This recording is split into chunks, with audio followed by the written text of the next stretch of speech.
In 1386, the town of Falaise in Normandy witnessed a scene that defies modern understanding: a full public execution of a pig, not for theft or nuisance, but for murder. According to official court records preserved in the regional archives, a sow was accused of causing the death of a young child. The child died from the injuries. What followed was not mere animal control. It was a formal legal process. The pig was arrested, jailed, and brought before the local court to face charges of homicide.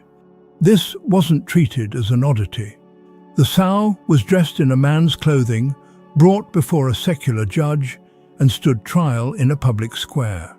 Witnesses were called. Evidence was presented. The judge, in keeping with established legal codes of the time, found the animal guilty. The punishment? Mutilation followed by hanging. To understand the rationale, one must look to the medieval worldview.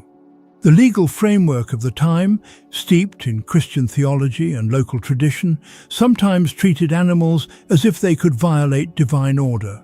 Though theologians like Aquinas argued beasts lacked moral intent, communities saw their actions as threats to cosmic harmony. A violent animal, like the Falaise pig, became a transgressor to be purged, both to punish the act and to restore spiritual balance through public ritual. The public nature of the execution served a social function as well. Justice had to be seen to be done, not just for the sake of the infant's family, but to affirm the moral order of the community. The execution was carried out by the town's hangman, and according to the chronicler Jean de Rely, the event drew an audience that filled the square. This case is one of the most thoroughly documented examples of animal trials in medieval Europe and has been cited in legal histories for centuries. The meticulous nature of the trial, including the appointment of a public executioner and the cost of the pig's attire, demonstrates the seriousness with which such cases were handled. What appears absurd today was, in the eyes of 14th century law, a solemn pursuit of justice. The pig, like any criminal under the law, had committed a mortal offence, and the courts responded with the full severity of medieval justice. Rooster burned alive for laying an egg. In the year 1474, the Swiss city of Basel became the site of one of the most bizarre and unsettling trials in medieval legal history. The accused was not a man, nor even a beast of burden. It was a rooster. Its crime? Laying an egg. At the time, the event was seen not as a curious biological anomaly, but as a profound and terrifying omen. Medieval society believed that if a rooster laid an egg, it had done so under the influence of the devil. According to popular superstition rooted in apocryphal texts and folklore, such eggs could hatch into a basilisk, a deadly serpent creature said to kill with its gaze or breath. In a deeply religious and fear-ridden society, this act was more than unnatural. It was considered an invitation to demonic forces. After the egg-laying incident was discovered, local authorities seized the rooster and brought it before a secular court. It was formally charged with the unnatural crime of laying an egg under the suspicion of being in league with Satan.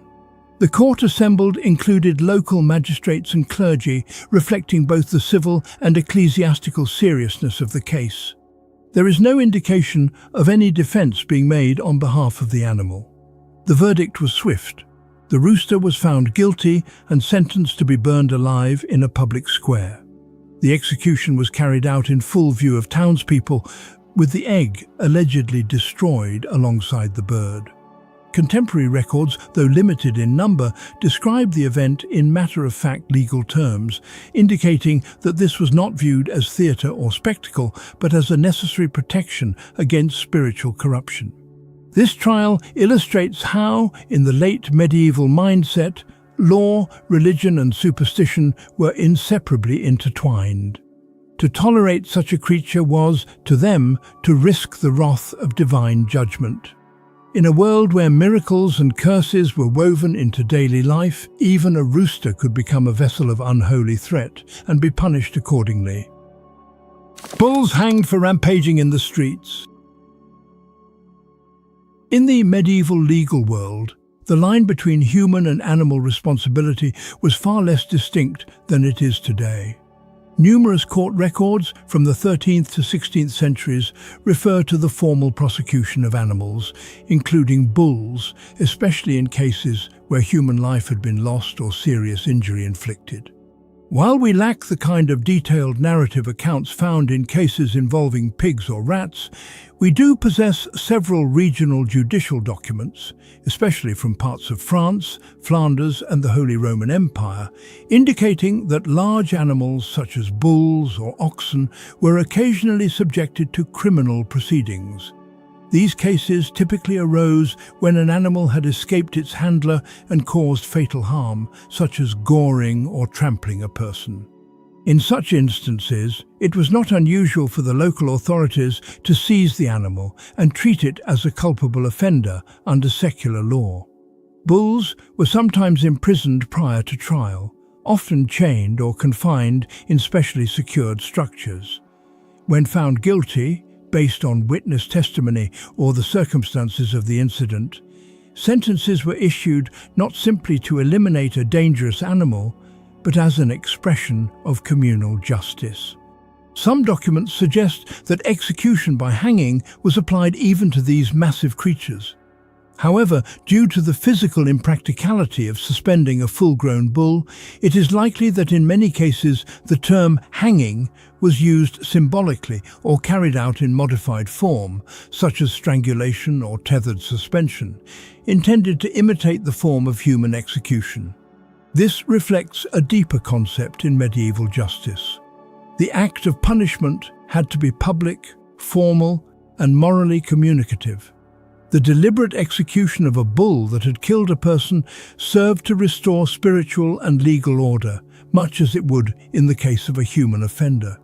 Justice was not merely about deterrence, it was about purging the offence from the community. The rat trial, where a lawyer defended them in court.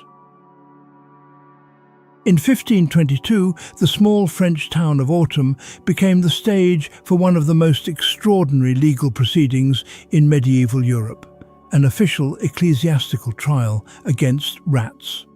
The charge: widespread destruction of the town's barley crops. But unlike many animal trials of the era, this case would take an unusual turn. The rats had a legal defense. The town's authorities, acting under church jurisdiction, summoned the rats to appear in court. The summons was delivered publicly by a court official known as a summoner, who was required by custom to give the accused a fair chance to attend.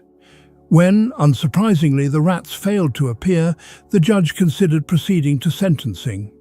Enter Bartholomew Chasseneuil, known historically as Bartholomeus Chasseneus, an established jurist who later served in the Parlement of Dijon. Rather than dismiss the ecclesiastical case as absurd, Chasseneuil accepted the role of defense advocate for the rats, deploying canon law procedural tactics with full seriousness. He first argued the summons was inadequately delivered across the diocese, then claimed the rats' absence was due to lethal threats from cats, a strategy that delayed sentencing until the case lapsed. The judge, unable to refute the procedural logic, postponed the trial. Eventually, the case was abandoned altogether. This trial became a landmark case in legal literature, cited for its procedural innovations. Chasseneuil's defense was not satire, but a rigorous application of canon law. He later systematized these arguments in his legal manual Concilium Primum, 1531. His defense reflected medieval law's ritualistic formalism, demanding even animal transgressors receive symbolic due process to restore divine order. Medieval animal trials remind us that justice once reached beyond mankind, binding creatures to moral law.